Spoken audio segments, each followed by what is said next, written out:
ബുധനൂർ കുന്നത്തൂർ കുളങ്ങര ദേവീക്ഷേത്രത്തിൽ പ്രശസ്തമായ പത്താമുദയ പള്ളിവിളക്ക് മഹോത്സവം വിപുലമായി സംഘടിപ്പിച്ചു.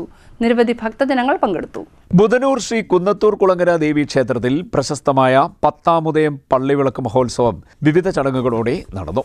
രാവിലെ 7-ന് ആറാട്ട് എഴുന്നള്ളിപ്പ്, 9:30-ന് ആറാട്ട് തിരിച്ചുവരവ് എന്നിവയ്ക്ക് ശേഷം തൃക്കൊടിയിറക്ക് നടന്നു. ഉച്ചയ്ക്ക് 1 മണി മുതൽ ഗ്രാമത്തിന്റെ ഇരുകരകളിൽ നിന്നുള്ള കെട്ടുകാഴ്ച വരവ് ആരംഭിച്ചു. തുടർന്ന് വൈകിട്ട് കാഴ്ച ശ്രീബലി, ദീപാരാധന, ദീപക്കാഴ്ച, ആകാശവിസ്മയം, രാത്രിയിൽ പള്ളിവിളക്ക് എഴുന്നള്ളത്ത്, വലിയ കാണിക്ക എന്നിവയും നടന്നു.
ക്ഷേത്ര മേൽശാന്തി സുബ്രഹ്മണ്യൻ നമ്പൂതിരിയുടെയും ദേവസ്വം ഭരണസമിതിയുടെയും നേതൃത്വത്തിലാണ് ഉത്സവ പരിപാടികൾ നടന്നത്.